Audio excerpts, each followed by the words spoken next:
आज vote bank की खातिर ये कहते हैं कि हम मुस्लिम पर्सनल लॉ जैसी बातों को मानेंगे। एक तरफ देश आज आगे निकल गया है, सबका साथ, सबका विकास, सबका विश्वास और सबके प्रयास पर मोदी जी लगातार इस मंत्र पर देश काम कर रहा है। भाइयों बहनों, जब कांग्रेस पार्टी का घोषणा पत्र आता है तो ऐसा लगता है कि ये कांग्रेस पार्टी का घोषणा पत्र नहीं है, ये मुस्लिम लीग का घोषणा पत्र है। भाइयों बहनों, भारतीय जनता पार्टी आज प्रधानमंत्री मोदी जी के नेतृत्व में, मैं आप सबके बीच में कहना चाहता हूं, किसी भी कीमत पर देश के अंदर पहले तो इनकी सरकार ही नहीं आने वाली है। ये जो गठबंधन बना रहे हैं, ये गठबंधन कोई सरकार बनाने का गठबंधन नहीं है। भाइयों बहनों, ये जानते हैं आप किस बात का गठबंधन है?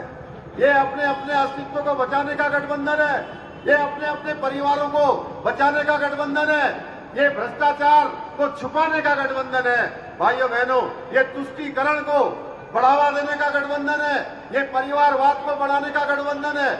इसलिए मैं कहना चाहता हूं, किसी भी कीमत पर एसटी, एससी, ओबीसी का आरक्षण हम खत्म नहीं होने देंगे। भारतीय जनता पार्टी ने जो संकल्प लिया है वो संकल्प पूरा होगा। देश के अंदर समान नागरिक संहिता लागू होगी।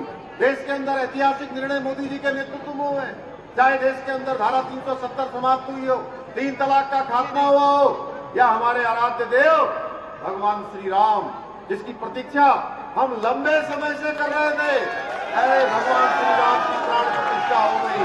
भाइयों बहनों, भगवान राम का भव्य और दिव्य मंदिर बन गया।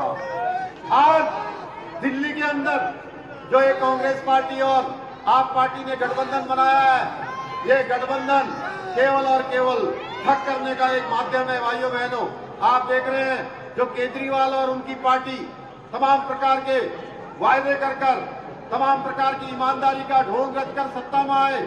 आज वो बेईमानी के शराब के घोटाले में आज केजरीवाल जेल में बंद हैं, उनके उप मुख्यमंत्री बंद हैं, उनके दूसरे मंत्री बंद हैं। भाइयों बहनों, इन्होंने कहा था, ये झाड़ू लेकर आए थे कि हम ईमानदारी का झाड़ू लगाएंगे, इन्होंने तो आम जनता की गाड़ी कमाई पर भी झाड़ी लगाने से कोई परहेज नहीं किया है।